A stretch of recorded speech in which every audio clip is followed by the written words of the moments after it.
चलिए, hello everyone, welcome back. So we are starting today methods of measurement of national income and NP at FC. मतलब आज हम ये पढ़ने वाले हैं कि भाई कैसे हम नेशनल इनकम कैलकुलेट करेंगे या नेशनल इनकम कैलकुलेट करने के फॉर्मूलाज क्या है ना। सबसे पहले हम बात कर लेते हैं कि भाई हमने जैसे पढ़ा था प्रीवियस क्लास में कि सर नेशनल इनकम क्या होता है। It is the income of the economy. ये किसकी इनकम है भाई? इकोनॉमी की इनकम है, ठीक है। हमें निकालना है national income. National income in short it is known as NNP at FC, मतलब नेट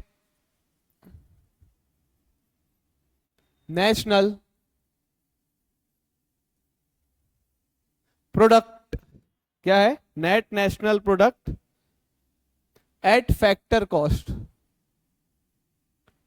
एट फैक्टर कॉस्ट। तो हम निकाल रहे हैं national income NNP at FC, net national product at factor cost, ठीक है। भाई there are three formulas, there are three methods of measuring national income. National income निकालने के तीन मेथड्स हैं बच्चा। पहला है आउटपुट मेथड। ये आउटपुट मेथड से हमको क्या मिलेगा? GDP at MP. GDP at MP मतलब gross domestic product at market price. Gross domestic product at market price is GDP at MP. मतलब आउटपुट मेथड को हम वैल्यू एडेड मेथड भी बोलते हैं। इस आउटपुट मेथड को हम क्या बोलते हैं? Value added method. Second method will be income method which give us NDP at FC. इस मेथड से हमको आउटकम में क्या मिलेगा? एनडीपी एट एफसी मिलेगा। इस एनडीपी एट एफसी को हम डोमेस्टिक इनकम भी बोलते हैं। क्या बोलते हैं? Domestic income. तो income method give us NDP at FC which known as domestic income. And the third method will be known as expenditure method. Will be known as expenditure method which give us GDP at MP. जो हमें क्या दे रहा है? GDP at MP. तो सबसे important आपको outcome पता होना चाहिए। तीन मेथड है। आउटपुट मेथड, इसका outcome GDP at MP. Income method, इसका output NDP at FC. Expenditure method, इसका आउटपुट क्या है? GDP at MP. तो ये हमारे आउटपुट है और मेथड्स हैं। Now we will start value added method. हम क्या स्टार्ट करेंगे? वैल्यू एडेड मेथड स्टार्ट करेंगे। Value added method give us GDP at MP. क्या दे रहा है? GDP at MP. और we can say value added, और we can say value added. Value added method give us GDP at MP और we can say only value added. So what is the formula of value added? तो भाई value added का formula है value of output minus intermediate consumption. Value of output minus intermediate consumption. Sir ये intermediate consumption क्या होता है? तो भैया intermediate consumption is known as raw material, is known as raw material or we can say cost of production। मतलब जो भी goods बनाने के लिए हमें रॉ मटेरियल की रिक्वायरमेंट आई है, कॉस्ट ऑफ प्रोडक्शन की जरूरत पड़ गई है, वो होता है इंटरमीडिएट कंजप्शन। और मैंने आपको पहले ही बताया था कि while calculation of national income we only take value of final goods. मैं सिर्फ किसके लेता हूं? फिनिश गुड्स की वैल्यूज को लेता हूं। तो जितना भी मैंने सेल किया हुआ है, जितना भी मैंने प्रोडक्शन किया है, उससे मैं रॉ मटेरियल को माइनस कर दूंगा। तो मेरे पास जो वैल्यू अवेलेबल होगी वो कौन सी रहेगी बच्चा? मेरे पास वैल्यू रहेगी वो फाइनल गुड्स की। क्लियर? तो वैल्यू निकालना है तो value of output minus intermediate consumption और we can say minus raw material. Sir how we will calculate the value of output? अगर मेरे को वैल्यू ऑफ आउटपुट निकालने बोला तो उसका फॉर्मूला क्या है? Net sales plus change in stock. It means closing stock minus, sorry यहां माइनस का साइन नहीं था, closing stock minus opening stock. Net sales का फॉर्मूला है cash sales plus credit sales minus sales return. मतलब जो भी आपने कैश सेल्स किया है, क्रेडिट सेल्स किया है, उसको प्लस कर दो और माइनस कर दो सेल्स रिटर्न से, तो आ जाएगा आपके पास क्या? Net sales. क्लियर? अब तो वैल्यू एडिट का formula value of output minus intermediate consumption मतलब raw material. Value of output का formula net sales plus change in stock और closing stock minus opening stock. इसके अलावा एक फॉर्मूला और होता है, that is output by primary sector plus output by secondary sector plus output by tertiary sector. ये तीनों सेक्टर के अगर आप आउटपुट को प्लस कर देते हो तो उससे भी आपको क्या मिल जाएगा, वैल्यू एडिट। क्लियर हुआ? कोई डाउट तो नहीं इस फॉर्मूले में? इन फॉर्मूले में कोई डाउट किसी को? कंफर्म? तो ये क्या दे रहा है हमको, जीडीपी एट एमपी दे रहा है। क्लियर हुआ? चलिए चलते हैं अपन नेक्स्ट मेथड पे। Second method will be income method. Second method क्या है मेरी, इनकम मेथड। इस इनकम मेथड से हमें क्या मिल रहा है, domestic income. What we are receiving, domestic income. हमें क्या मिल जाएगा इससे, डोमेस्टिक इनकम मिल जाएगी। ठीक है, क्या मिल रहा है इससे मेरे को, डोमेस्टिक इनकम। और we can say NDP at FC, मतलब मेरे को डोमेस्टिक इनकम मिल रही है और एनडीपी एट एफसी मिल रहा है किससे, इनकम मेथड से। तो income method give us NDP at FC और we can say domestic income. मतलब डोमेस्टिक इनकम क्या है, domestic income is the income which is earned during the period of time by our economy only. मतलब सिर्फ और सिर्फ मेरी economy में जो प्रोडक्शन हुआ है और मेरी इकोनॉमी में जो मैंने सेल किया है, एक्सक्लूडिंग फॉरेन, इंपोर्ट एक्सपोर्ट को छोड़ के सिर्फ मेरी इकोनॉमी में जितना गुड्स बनाया गया और उससे जो मैंने इनकम अर्न करी है, that income is known as domestic income. मतलब वो इनकम जो सिर्फ और सिर्फ मेरी इकोनॉमी की है, सिर्फ और सिर्फ मेरी कंट्री की है, वो डोमेस्टिक इनकम है भाई। यहां फॉरेन इनकम या इंपोर्ट एक्सपोर्ट कुछ भी इंक्लूड नहीं है। क्लियर हुआ? कोई डाउट? नाउ तो इसका फॉर्मूला क्या है भाई, तो इसका फॉर्मूला है compensation of, wait a minute, compensation of employees plus operating surplus plus mixed income. तो इसका फॉर्मूला क्या है, कंपनसेशन ऑफ एम्प्लॉइज, मतलब जो भी एम्प्लॉइज के related wages, salary, social security scheme, मतलब प्रोविडेंट फंड, जो भी कुछ आ रहा है वो सब कंपनसेशन ऑफ एम्प्लॉइज में आएगा। प्लस ऑपरेटिंग सरप्लस, मतलब मेरे बिजनेस में मैंने जो भी अर्न किया in form of interest, rent, profit, सब कुछ कहां आएगा, ऑपरेटिंग सरप्लस में। और mixed income is known as income of self employed.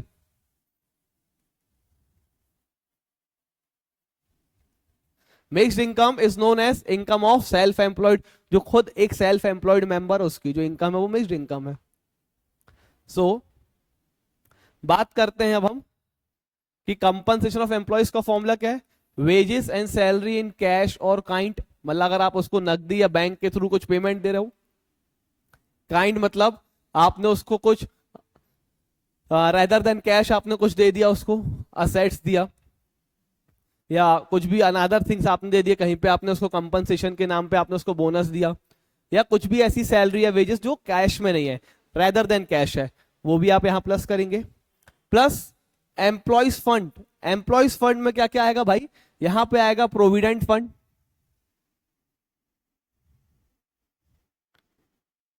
क्या आ रहा है, PF, provident fund, social security scheme, अगर आपने उसको हेल्थ इंश्योरेंस या कुछ और भी बेनिफिट्स आपने उसको प्रोवाइड कराए हैं, तो वो सब कंपनसेशन ऑफ एम्प्लॉइज का पार्ट है हमारे। किसका पार्ट है वो सब, कंपनसेशन ऑफ एम्प्लॉइज का पार्ट है। Clear? So compensation of employees में क्या आएगा, wages and salary in cash and kind plus employees provident fund, और we can say employees fund, यहां पे पीएफ और सोशल सिक्योरिटी स्कीम आएगा। Clear? Then in operating surplus we will plus interest, royalty, rent and profit. क्या plus कर रहे हैं, interest, royalty, rent and profit plus करेंगे बच्चा।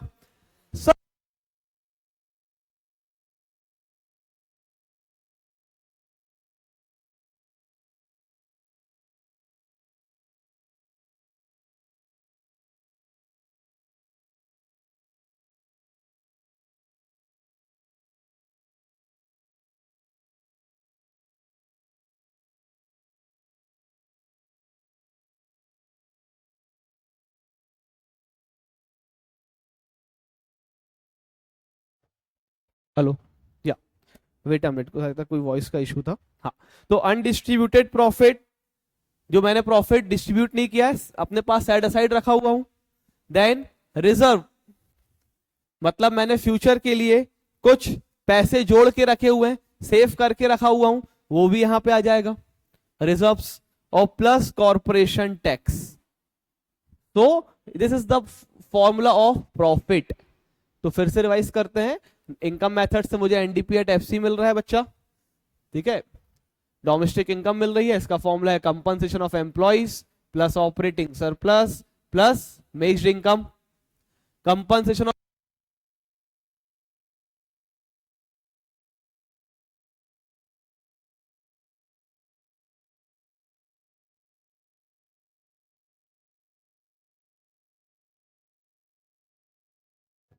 तो ऑपरेटिंग सरप्लस का फॉर्मूले में क्या आएगा, इंटरेस्ट, रॉयल्टी, रेंट और प्रॉफिट। और प्रॉफिट में आएगा dividend, undistributed profit, reserve, corporation tax. ये सब फॉर्मूले हमारे किसके, प्रॉफिट के। कोई डाउट तो नहीं है यहाँ पे। From this we will get NDP at FC और we can,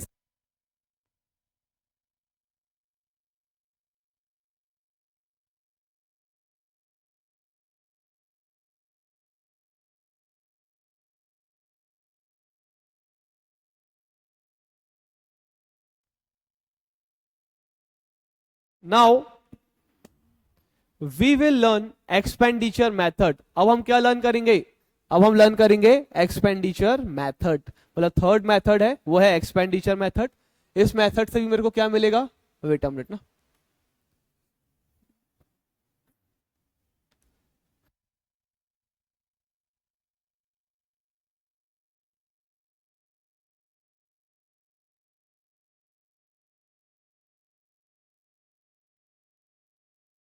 hello hello, yeah I am audible now, yeah. So from expenditure method we get GDP,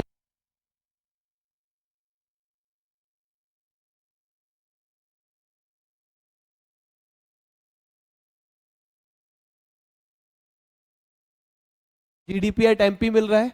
इसका फॉर्मूला है private final consumption expenditure plus government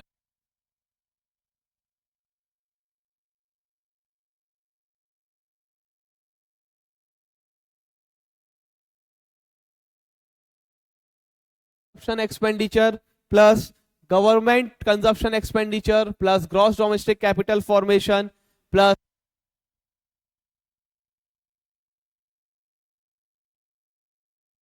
इसको बोलते हैं household. क्या house hold,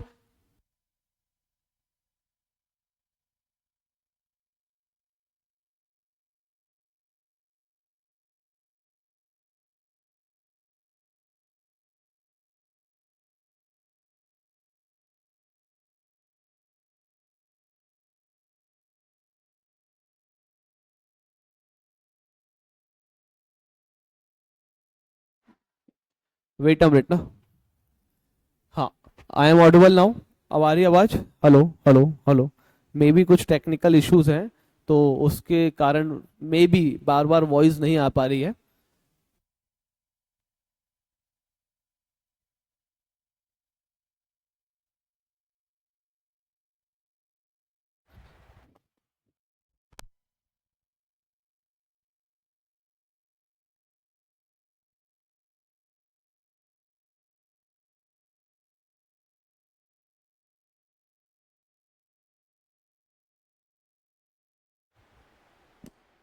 hello hello hello, या hello, now I am Audible, okay.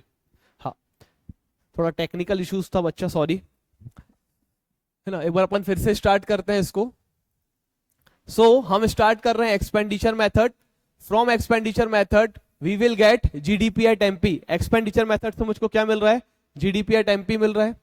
इसका formula है private consumption expenditure plus government consumption expenditure plus gross domestic capital formation and plus net export. तो भाई क्या बोला, प्राइवेट कंजप्शन एक्सपेंडिचर, क्या बोल रहा है, प्राइवेट कंजप्शन एक्सपेंडिचर, मतलब जितना भी फर्म के द्वारा काम किया जा रहा है, इन्वेस्टर्स के द्वारा काम किया जा रहा है वो प्राइवेट कंजप्शन, हाउस होल्ड मतलब गवर्नमेंट के द्वारा जितना भी काम किया जा रहा है, हाउस होल्ड के द्वारा जितना भी खर्च किया जा रहा है वो यहां आएगा। Gross domestic capital formation, gross domestic capital formation, gross domestic capital formation का मतलब विद इन इकोनॉमी साल भर में मेरी कैपिटल में कितना इंक्रीमेंटेशन आया है, मेरी कैपिटल मेरी वेल्थ में कितना फॉर्मेशन आया है, वो मैं यहां पे प्लस कर दूंगा। और प्लस ये करूंगा कि भैया जो भी मैंने नेट एक्सपोर्ट किया था, मैंने जो भी मंगाया था रेस्ट ऑफ द वर्ल्ड से, उस पे मेरे से कितना खर्चा हो रहा है, ये सब एक्सपेंसेस को अगर मैं प्लस करता हूं तो इससे मेरे को मिल जाएगा भाई जीडीपी एट एमपी, मतलब ड्यूरिंग द ईयर मैंने कितने एक्सपेंसेस किए हुए हैं। क्लियर हुआ? कोई डाउट? अब फॉर्मूला आएगा, sir what is the formula of gross domestic capital formation. तो भैया ग्रॉस डोमेस्टिक कैपिटल फॉर्मेशन के दो केस होते हैं। पहला केस, अगर आपको दिया है ग्रॉस इन्वेस्टमेंट या ग्रॉस फिक्स्ड, क्या वर्ड लिखा है? Fixed capital formation. क्या वर्ड लिखा है, कैसे याद रखोगे? फिक्स्ड। तो फिक्स्ड अगर दिया है तो प्लस चेंज इन स्टॉक, क्या प्लस कर लोगे? Change in stock. और अगर आपको दिया है नेट इन्वेस्टमेंट या नेट डोमेस्टिक कैपिटल फॉर्मेशन तो आप प्लस कर लोगे डेप्रीसिएशन। तो अगर आपको फिक्स्ड बोला है, ग्रॉस इन्वेस्टमेंट या ग्रॉस फिक्स्ड बोला है तो चेंज इन स्टॉक प्लस करेंगे आप। अगर आपको नेट बोला है, क्या बोला है अगर नेट, तो प्लस करेंगे आप डेप्रीसिएशन। क्लियर हुआ भाई? कोई डाउट तो नहीं है यहां पे? फिक्स्ड दिया है चेंज इन स्टॉक प्लस होगा, नेट दिया है डेप्रीसिएशन प्लस होगा, और अगर दोनों दिए हैं तो दोनों को प्लस कर देंगे आप। Just a common sense. Clear? हाँ चलिए, एक लास्ट फॉर्मूला रहेगा नेट एक्सपोर्ट का, that is export minus import. क्या है formula? Export minus import. Clear? तो ये फॉर्मूले हैं मेरे किसके? ये फॉर्मूले हैं मेरे एक्सपेंडिचर मेथड के, जिससे जीडीपी एट एमपी मिल रहा है। ग्रॉस डोमेस्टिक याद रखिएगा, अगर फिक्स्ड दिया है तब change in stock plus, net दिया है तब डेप्रीसिएशन प्लस, और अगर दोनों चीज दी है तो दोनों प्लस। कोई डाउट? कंफर्म? हाँ या ना? बेटा बहुत अच्छे से याद रखिएगा, इस टाइप के एडजस्टमेंट हमारे पास आ जाते हैं और कहीं ना कहीं बच्चा थोड़ा सा भी कंफ्यूज होता है और बोर्ड एग्जामिनेशन में हमको प्रॉब्लम हो जाती है, क्योंकि एक क्वेश्चन 3 मार्क्स और एक क्वेश्चन 5 मार्क्स ऐसा रेज होता है इस टॉपिक से। क्लियर हुआ? यस और नो? सर मैंने, आपने अभी तक मेरे को जो बताया वो सब तो ठीक है, क्लियर हो गया, ठीक है। अभी आपने मेरे को बोला कि भैया कि इससे अगर आपने एक्सपेंडिचर मेथड निकाल दिया, ये मैंने पढ़ लिया, ठीक। आपने मेरे को इसके पहले इनकम मेथड, ये मैंने पढ़ लिया, वैल्यू एडेड मेथड, ये सब पढ़ लिया मैंने। आपने यहाँ पे कुछ आउटपुट दिए, वो सब पढ़ लिया। लेकिन अगर मेरे को एनपी एट एफसी निकालना है तो उसके लिए मैं क्या करूंगा? तो उसके लिए कुछ नहीं करना है भाई, अपन आ जाएंगे कहाँ पे? अपन आ जाएंगे कन्वर्जन फॉर्मूलाज पे। कहाँ जाएंगे अपन? Conversion formulas. ठीक है, वेट अ मिनट, क्या हो गया?